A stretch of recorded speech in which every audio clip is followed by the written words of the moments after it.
खबर शामिल करेंगे कश्मीर से हमारे नुमाइंदा इम्तियाज़ अली की।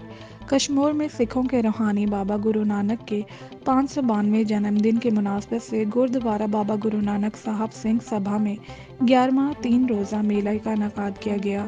मेले में पड़ोसी मुल्क भारत समेत पाकिस्तान के मुख्तलिफ शहरों से सिख यात्रियों ने बड़ी तादाद में शिरकत की, जबकि इस मौके पर ज़िले की जानिब से पुलिस और रेंजर्स के सिक्योरिटी के सख्त हिफाजती इंतजाम भी किए गए। बाबा गुरु नानक के 592वें जन्मदिन की मुनासबत से गुरुद्वारा श्री बाबा गुरु नानक साहब सिंह सभा कश्मीर में 11वां 3 रोज़ा मेले का इनेकाद किया गया। मेले में पड़ोसी मुल्क भारत समेत पाकिस्तान के मुख्तलिफ शहरों से सिख यात्रियों ने बड़ी तादाद में शिरकत की।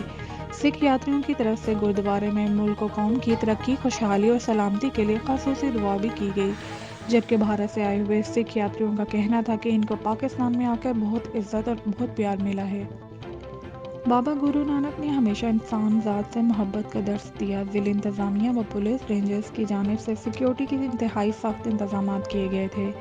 मेले के मौके पर फ्री मेडिकल कैंप और मुख्तलिफ अशिया के स्टॉल भी लगाए गए, जहां ख़वातीन, मर्द, बच्चे और नौजवानों ने खरीदारी की और मेले में आए यात्रियों के लंगर का भी बंदोबस्त किया गया।